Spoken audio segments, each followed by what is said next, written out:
Hello everyone, I want to specifically talk today about fuel economy with the 3.5 Ecoboost non-HO in a 2023 Expedition 4-wheel drive max tow. This truck has 373 gears, and like I said, it is not the high output version. This is an average tank of fuel for us. Currently we're at just above a half tank of fuel at 278.4 miles, showing 310 miles of fuel range, and that is a normal situation for us.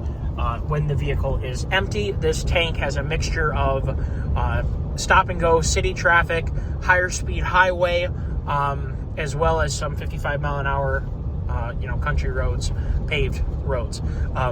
It does tend to get, if you can take away the stop and go, it's more common to get 21 to 22 or even mid 22s on a full tank average. 600 miles is not hard to accomplish. Because this is a max, it has the bigger fuel tank, which makes a huge difference. Not only that, but also the space on the inside of the vehicle.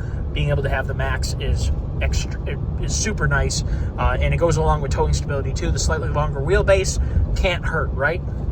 So if you have a cabin that is a drive, if you commute long distances, if you have travel hockey or travel gymnastics or cheerleading or whatever in things that your kids are in, and you are dealing with longer range driving as a norm, or if you're we do some of that too, but more what I like about it is being able to go 550, 600 miles before I need to worry about buying fuel. And for me, that means I can always catch the cheapest fuel at the stations that have the highest quality fuel that I get the best fuel economy with. So that works out to huge favor. Our cycle right now is kind of like 289 is a low and like 334, 335 is a high. And obviously I try to avoid buying fuel when it's at a high, and I try and hit those lows, and I try and hit those lows with an empty tank of fuel so I can get about 25, almost 26, maybe even 26 gallons of fuel if you were to run closer to the red light. Definitely a very nice thing to have. The 3.5 EcoBoost offers a lot of things. What it does offer though is somewhat poor fuel economy when towing.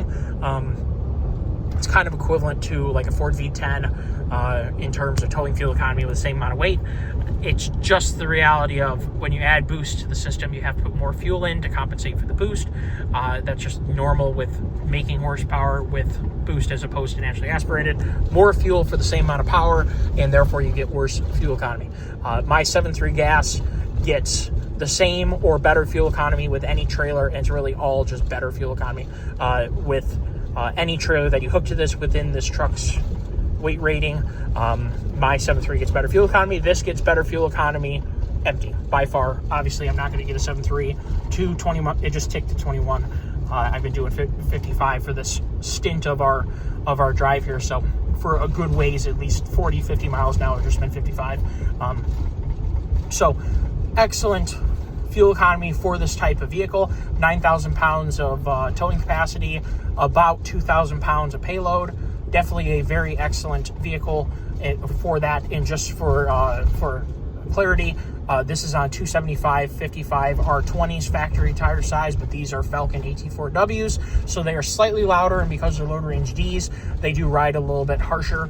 But that kind of comes with having a heavy duty or a heavier duty tire on a vehicle. And these already did come with some pretty decently heavy duty Hancooks because this is the max tow option, which I highly recommend for the cooling for the 373 gears, which I think work to your advantage. We're very easily able to use all three overdrive gears, and it all in all is an easy to drive and fun to drive package.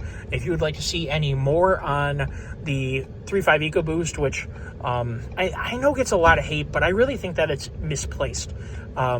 Sure, there were cam phaser issues that occurred, especially when people didn't change their oil frequently. There are very, very small orifices that the oil is passing through in order to allow the cam phasers, which are oil actuated, to function. And if you have dirty oil with contamination in it because you didn't change it often enough, you will get clogs in those oil passages, which is bad. So I highly recommend that you change your oil at 5,000 miles or better. and go not over that with any oil. I don't care what any analysis says. I don't care what any oil brand says. I highly recommend you stick to 5,000 miles, because clean oil of any type that is meets the OEM specification is better than any oil that is dirty, period.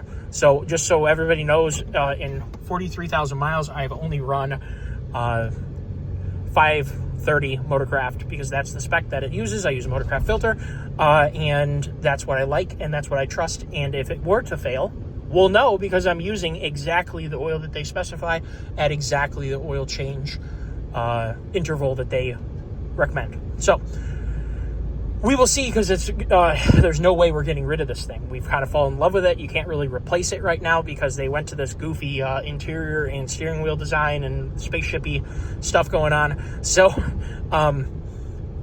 we're kind of, I'm not saying stuck with it in the normal use of stuck with it, but we certainly aren't going to be trading in anytime soon. We're going to be running this thing till it can't run anymore, because it fits our family amazing, and I'm definitely interested to see how it holds up. I have many friends and family who have taken 3.5 EcoBoost, especially Gen 1 3.5 EcoBoost, because they've been out the longest, to 200,000 miles and over without any engine issues at all. In fact, I don't personally know anyone who has had cam phaser issues, but to the contrary, every single one of my friends that daily drives a 5.7 Ram Hemi has had the engine need to be replaced because of lifter cam failure at about 124,000 miles to 130,000 miles if they daily drive their vehicle. So keep that in mind. I think that the cam failures, or the phaser failures, are a little bit exaggerated, and I think that the performance that this engine offers, while it's working, is pretty spectacular, and it definitely is very good in its class. Everyone's heard about the 6.2 liter and 5.3 Chevy recalls relating to oil damage. Keep that in mind if you are a consumer of a Tahoe or Suburban, which would be the competitive vehicle to this. That is a relevant and big issue. Keep that in mind. Make sure you keep your oil changed, and I guess use the new oil weight that they are recommending now. Everyone take care and have a great day.